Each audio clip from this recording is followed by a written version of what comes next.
Now, what we want to emphasize this morning is how to work into daily life, that is the time of activity, the fruits of the interior silence, or your inner reservoir that you have built up during the day. In other words, are there ways in which you can forestall the inevitable diminishing of your water in the reservoir?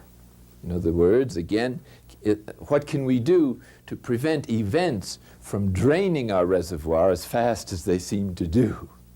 By pressing the buttons of our sensitive computer and activating our emotional programs and the accompanying turmoil when they're frustrated.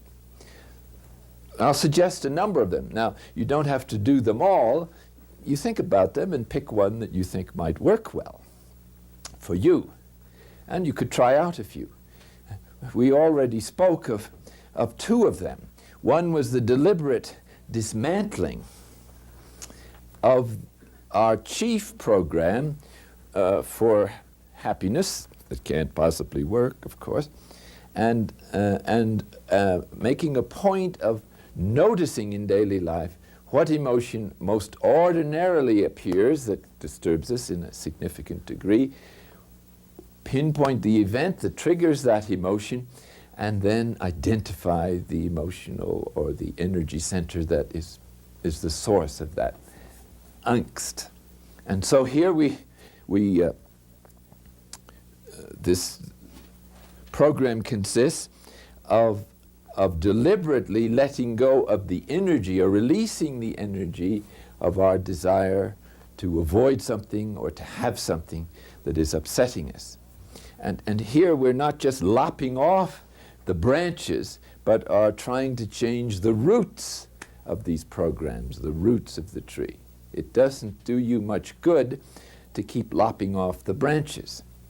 We'll always get angry until, when we're frustrated, until you change the value system in the unconscious, which is being frustrated and causing the anger. Thus, all the resolution in the world never to get angry again is not going to help too much until we deliberately go after the source of the problem, the heart of the disease, which is the diseased root, the program itself. That is what must be changed.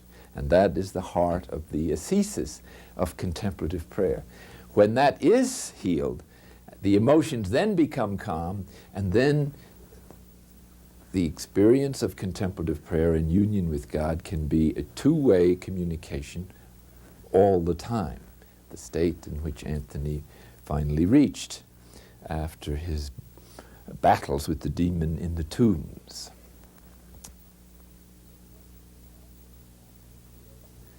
A second practice, which we already spoke of, was the active prayer phrase of, say, 6 to 10 or 12 syllables, in which at odd moments when we're not doing something, we deliberately work into our unconscious a phrase from Scripture or some devotional phrase, if you prefer, that we say again and again and again. The Jesus prayer is very similar to this teaching. And when that has been said day after day, most of the day, depending on one's state of life, it gradually enters into the heart, according to the teaching in that wonderful little book, The Way of the Pilgrim. And here we're just suggesting one chooses some phrase or sentence that is sufficiently long to act as a cassette tape eraser. Remember, along with the emotional turmoil that arises from the energy centers when they're frustrated, comes the inevitable commentary that the imagination offers in response to the event which was perceived as harmful or, in some way. And so instead of saying, how can this happen to me, or how cruel everybody is to me, or I'm no good, or all those automatic human responses to hurt, or when one has thoroughly programmed the active prayer word, that word emerges with equal spontaneity, and it seems to have the effect of simply erasing the old tapes. And by erasing them, it gives you an opportunity to move into a neutral zone where you don't instantly react or automatically overreact emotionally, but have a moment in which to respond and to decide what you want to do in that situation, which is the specifically human way of responding to difficulties, hurt feelings, and events. Not in that neutral zone, the gift of counsel, which is God's helping hand, also moves in and suggests the divine way of functioning in each situation, which is usually compassion and forgiveness. And but occasionally it involves a reaction to the moment that is corrective or strong due to the circumstances, or opposing. The movement here that the active prayer word provides is this. It's the movement to accept what is, just as it is, without emotionally reacting to it, and then to decide what to do with it, whether to accept it and do nothing, or whether God is asking us to improve or correct the situation or do something about it. These are two distinct acts.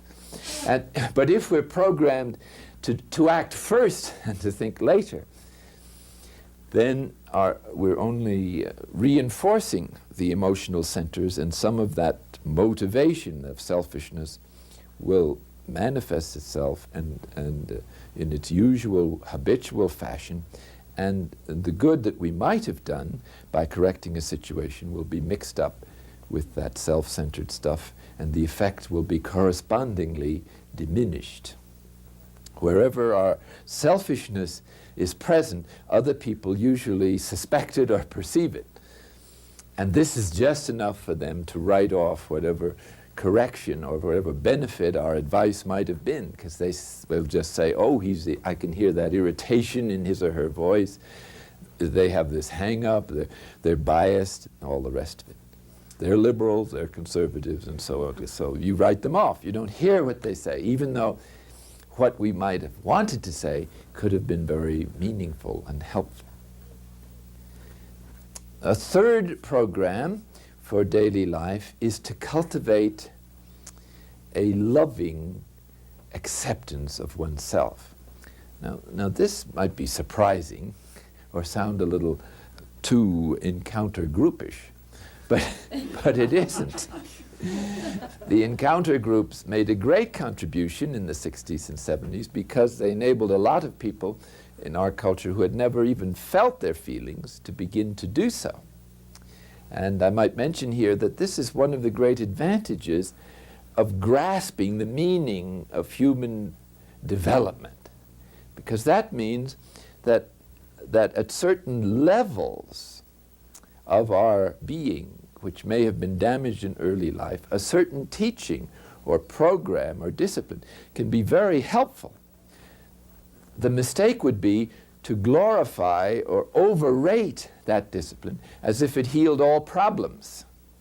It doesn't, but it could be healing specific problems at that level. For instance, the encounter groups, which brought people into their real feelings, which had previously been repressed for ethnic or cultural or other reasons, was a great gift indeed. But people found the liberation from that so wonderful that some almost made a religion out of it. That was the mistake. It's designed to heal this area. It can't do much for the higher levels of consciousness. Similarly, psychotherapy, very useful at all of these levels, but when one moves into the higher levels, and especially into the situation we've called the night of spirit, it doesn't address itself to that level. And so that's why psychotherapy is not the cure for everything. It's the cure for some specific problems, very effective on that level, but it should acknowledge when it's not competent to deal with certain problems that are more specifically spiritual, especially God's action. And it's sometimes very difficult to distinguish God's action from the psychological consequences, which sometimes look like psychotic symptoms when it's very intense. And this requires a great cooperation between professional psychiatry and really good spiritual direction. More precisely, this sympathy with oneself is important because in actual fact, our most deep-rooted problems are not really our fault. All the programs are fully in place by the time we're 4 or 5, certainly by 7. And the more we have been damaged by the inconsiderate treatment of adults in early life, the more firmly these programs are in place because of the compensatory need of the child that is being abused. We know, for instance, that if one has been abused as a child, there's an 80% chance of doing the same thing to one's own children unless you have deep therapy or working at it at the spiritual journey. Perhaps the reason is that the rage or the terror is so deep in the child that is so fragile and is being mistreated horrendously. They say that the chief cause of death of children under 7 is child abuse today in this country. This is a frightful kind of thing to face. But apparently, without therapy, the same thing will be done to the next generation. Well, this is a kind of paradigm of the lesser damage we do to our children unless we take the spiritual journey. It's a way of viewing original sin as the passing on of our own emotional mess to our children at an age when they can't do anything about it. So when they grow up, they pass on the ancestral junk from generation to generation. Somebody has to stop doing that. And the only way is through the spiritual journey and the healing of our own wounds. Someone who has repressed this rage from the abuse they've received, when they have a child, here is the first helpless person who's come along in whom my rage can be expressed. So the tendency seems to be almost overwhelming to do what was done to us. It's part of the great Earth Mother syndrome, which is regression, victimization, to project our own problems on someone else and offer them as a kind of sacrifice to these demons or these the gods who are not really gods, but whom we treat as gods and whom have this fascination and this tendency to draw us back to lower forms of irresponsibility. Some of this stuff is recurring today in this devil worship movement, which seems to be quite pervasive in our culture. Someone who was a priest of one of those cults and left it said that there's a center of that nature in almost every big city, and that while it's kept very secret, they are known to have sacrificed children and to have all kinds of terrorizing attitudes or practices with children present. In any case, this loving acceptance of self, then, is what, instead of having guilt feelings, which actually reinforce these destructive tendencies, if one accepts the damage done to oneself and tries to forgive oneself and everybody else and everything, then when the trials of the dark night emerge, one is in a much better position to bear with them than if one is constantly reproaching oneself for attitudes, feelings that are really the inevitable result of the damage that someone else has done to us at an early age. If you're familiar with Al-Anon, there's this new awareness of the child of alcoholic parents. And that this is, as I understand it, pretty thoroughly established that the child of the alcoholic has guilt feelings because they feel a certain responsibility to take care of the parent, and that this attitude will follow them into life and even influence their marriage plans and the way they relate to a spouse unless they receive the kind of therapy that Al-Anon offers. And so when one suffers some great loss, a divorce, or feels that one's conduct has damaged the children or something, and one's or some other relationship breaks apart, one may find oneself absolutely wiped out,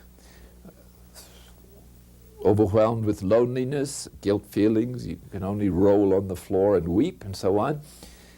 What do you do with that? It happens. There's no sense of going back over the thing, trying to analyze it. Why did it happen? And so this is the time to say lovingly and with those feelings, I accept it all. And I'll start once again to try, with God's help, to learn from this experience and to build in such a way that it won't be repeated. That's all that God asks. There's no way of ourselves correcting some of the damage that we may have done. You have to turn it over to God and ask Him to fix it and work on your own programs. That's always the greatest contribution one can begin with to right any wrongs that may have occurred in our lives, because that guarantees that we won't do it again. And it's the only guarantee that that will happen. But sometimes to sit with guilt feelings, and instead of trying to get away from them, or loneliness, or boredom, which always goes with loneliness, if you sit with those painful emotions, and instead of trying to erase them, to lovingly identify with them and say, yes, I feel guilty. How wonderful. What pleasure. What joy. I embrace it. And in this way, you can stare down a lot of feelings are only feelings. It's what you do with them that counts.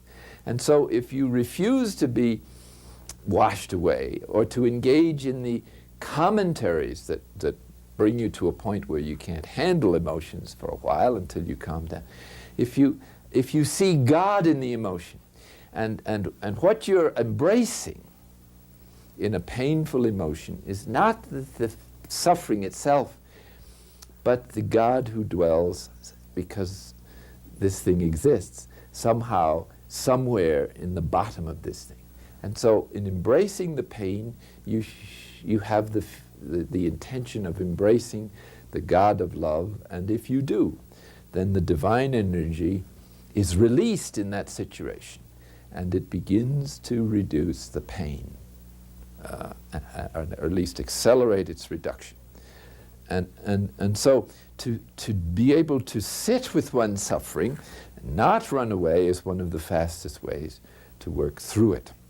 Now, we may need a friend, we may need some therapy, and in certain extreme cases, you may need medication. All those things we should use. But the basic healing is in the forgiveness and acceptance of everything that actually is, because in some way, God is in that.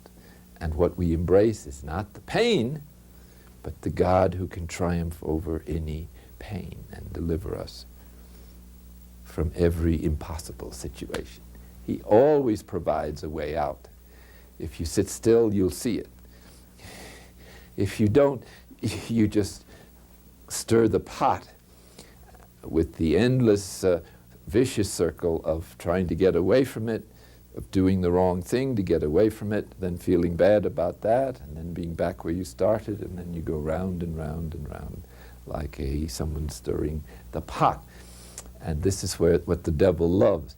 The only thing that keeps evil powers going is human misery. As soon as you love the situation, love everybody, the demon drops dead, because his whole life consists in working on fear, guilt feelings, violence, and the unwillingness to be reconciled. That's all that feeds his life. When that goes down, he disappears. Well, anyway, another valuable practice is called guard of the heart in an earlier Christian tradition. And that consists in letting go into the present moment. And this is just a little bit different from deliberately dismantling the emotional centers, because there you're working on a specific energy center such as power, control, affection, esteem, or security, survival. Here you're letting go of every emotional annoyance as soon as it arises. So it's a more sophisticated method, and it deals with the whole of life. Thus it consists in walking through the day in letting go of every annoyance as soon as it arises before you can think about it. And it takes a little skill. In other words, you walk into the house at the end of the day and the television is blasting, your teenagers are also listening to rock at the same time, and you've just come off of a lot of talking and you want a moment of rest, and so you feel like shouting, "Turn that damn thing off," or down or something. Well, here's where letting go into the present moment goes. Instead of reacting, you just keep walking into the bathroom, you take your shower and you forget about it. You move on to something else. So there's three ways of doing so, of letting go into the present moment. One is it involves a deep acceptance of the present moment also, and a certain confidence that this desert or this ocean that you're on in the spiritual journey is being programmed by divine providence and the Spirit. So everything in it is useful if you know how to use it. So by letting go, you're surrendering to God. And so it's like giving gifts to God or to Jesus. It's like offering him little flowers, to use the term of St. Therese from the early 90s, 1890s. And these are the gifts that he loves. It's casting our disturbing thoughts into his lap as soon as they arise as a kind of presence, a little gift, a little flower. And then moving on to the next moment.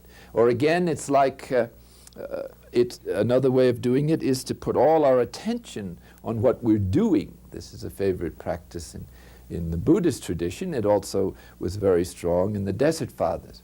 So if you notice some upsetting thought, you just concentrate more on whether you're driving or washing or talking or something else, and you refuse to think of the parasite idea that is circulating in your psyche, inviting you to get annoyed about something someone said or did or something. Or again, if you're not doing anything, when something arises, you deliberately take up a book or a project or a hobby or something. You refuse to think of what is upsetting, because as soon as you do, you set off the dynamic of the commentary, and that will increase the emotional annoyance and you get into a turmoil. So in this way, through one of those projects, you're constantly reducing the energy from your reservoir of interior silence that is being used up by the daily wear and tear of daily events which are trying to reactivate, or which seem to be reactivating, the energy centers and the memory bank, the programs and the printout.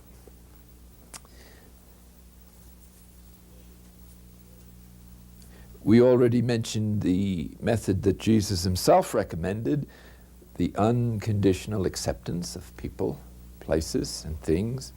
We've also mentioned the value of Lectio Divina in some period of the day, that is, listening to the Word of God as a way of deepening our relationship with Him on the levels of reflection, spontaneous prayer, and finally, of resting in God. To do that in daily life, here's another little practice that many have found helpful. Have a minute book.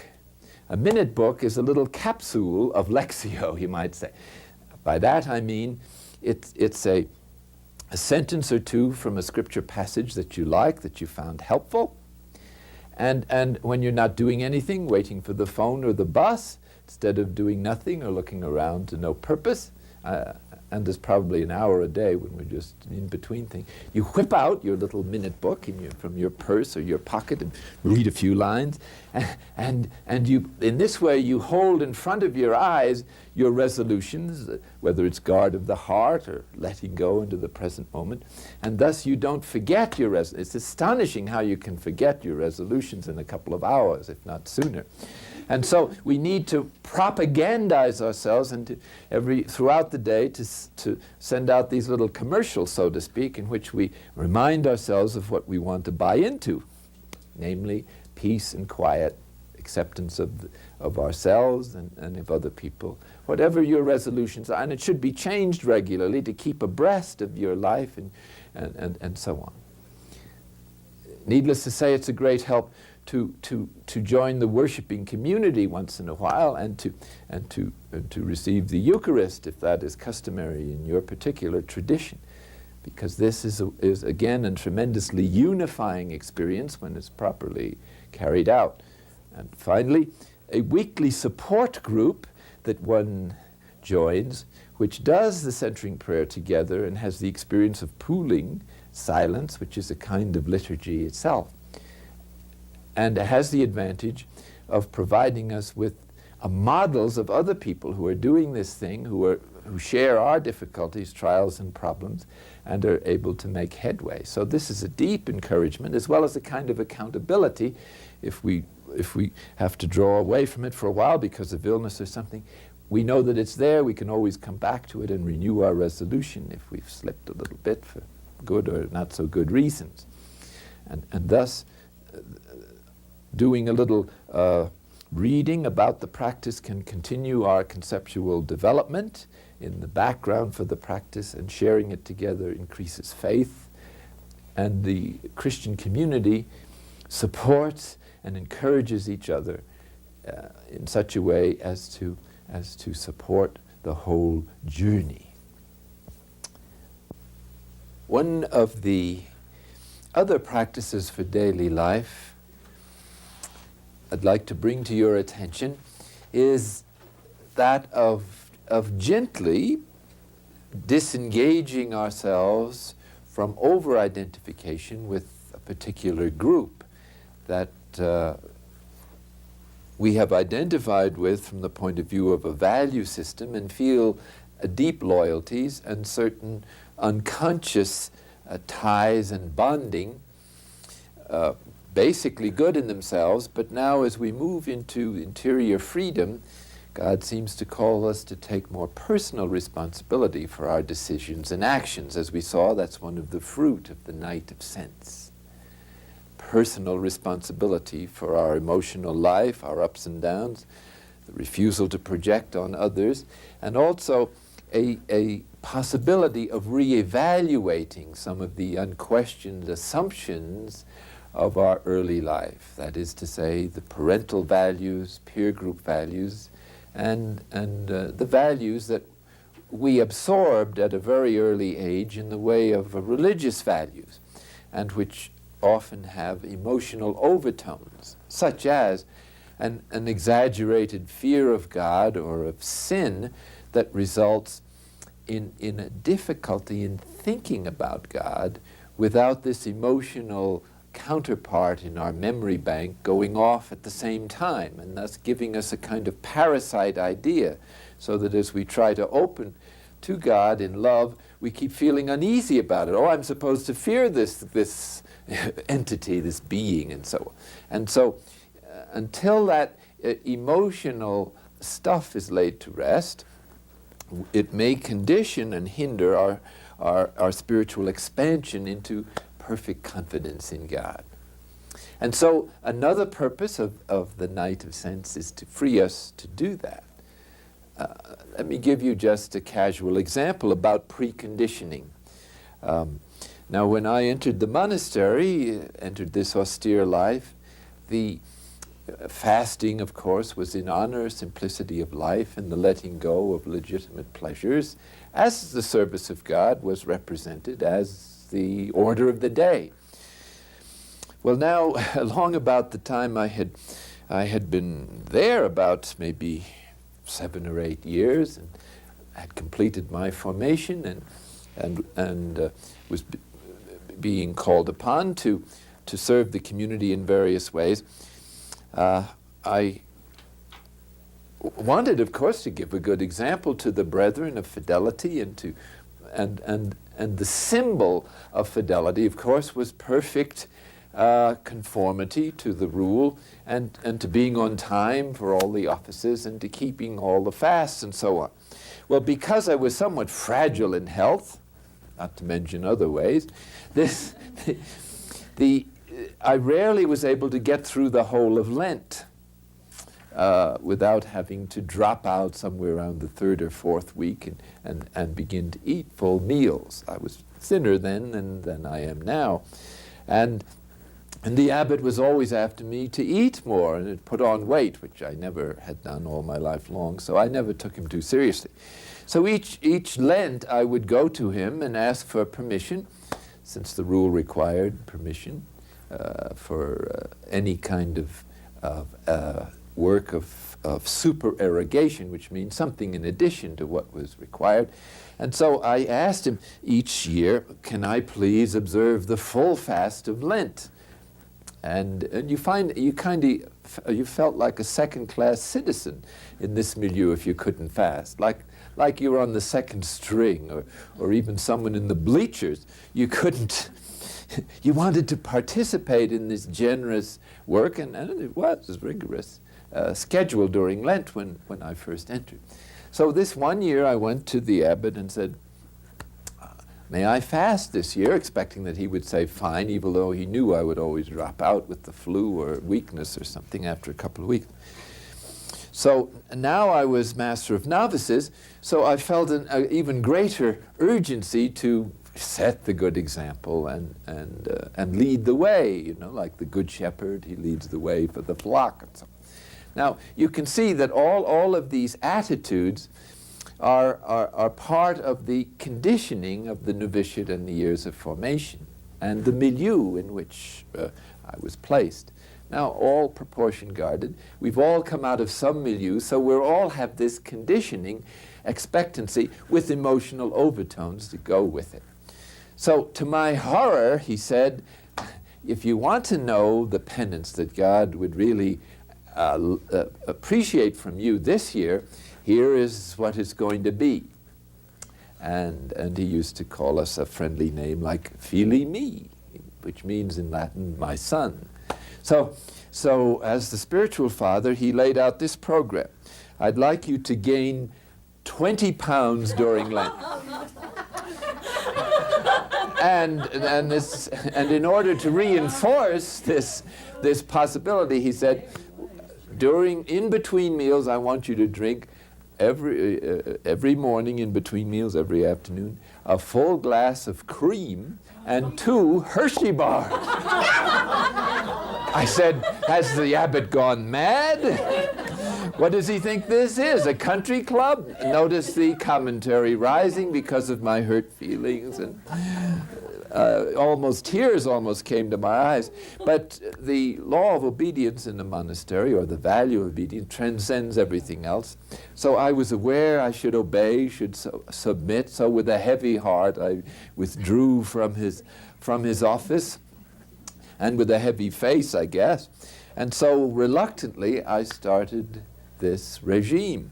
Well, of course, the next question was, how am I going to prevent the novices from observing this?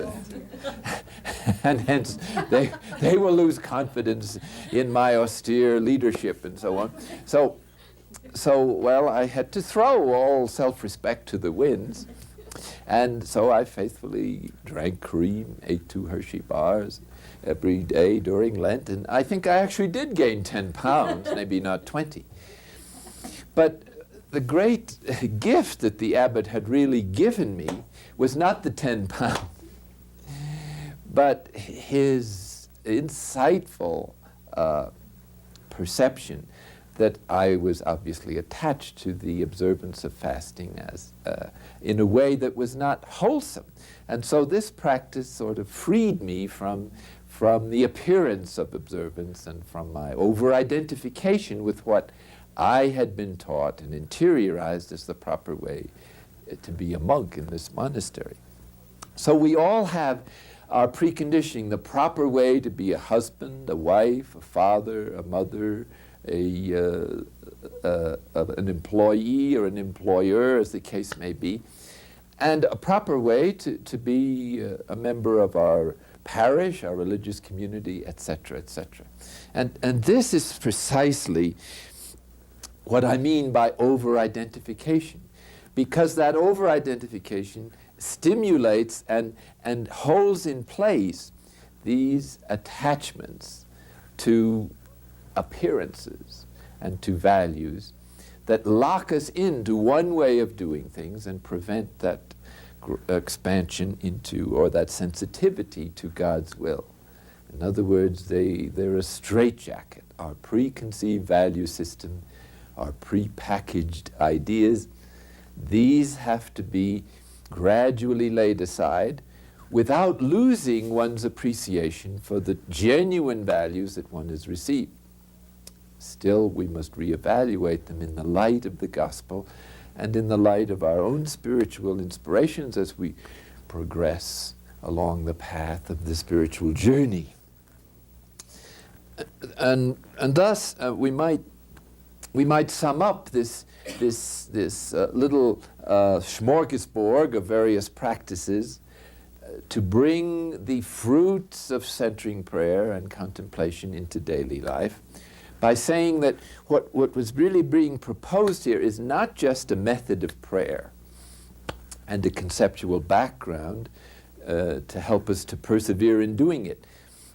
What is really being proposed is a commitment to the contemplative dimension of the gospel, which addresses the whole of our being, the whole of our life. In other words, this is kind of an invitation to the following of Christ in our time as a lay person.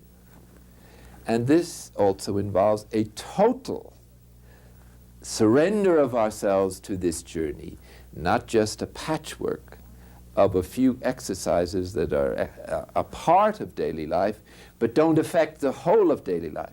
So that when you begin the spiritual journey in earnest with a program of centering prayer, as an example of a method into contemplative prayer, you're setting off a dynamism that's going to involve the whole of life. And so a few practices for daily life that will bring it into our, bring the effects of our contemplation into daily life, introduces a holistic approach to our response to Christ and really corresponds to what Christ means by the words, "Come and follow me." And so for our time, the commitment of lay folks to contemplation, to contemplative life, is really and truly a new way in our time of answering the call of Christ, which has been issued down through the ages, to follow him. And it just as Anthony created this new way of following Christ, and when the age of martyrdom came to an end by a monastic kind of structured lifestyle, so now the moment has come to offer and to develop for lay persons in the Christian religion an opportunity once again to hear the Spirit and a method and strategy to do so.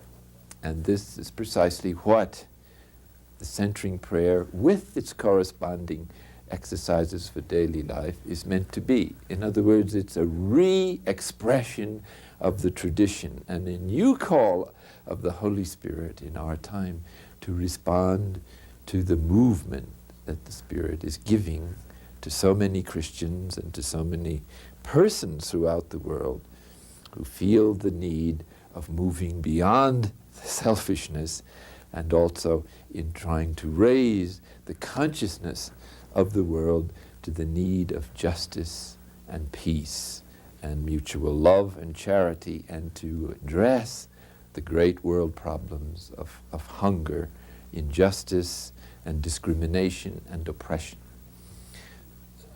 So it's really a comprehensive response to the gospel that is being proposed in this workshop.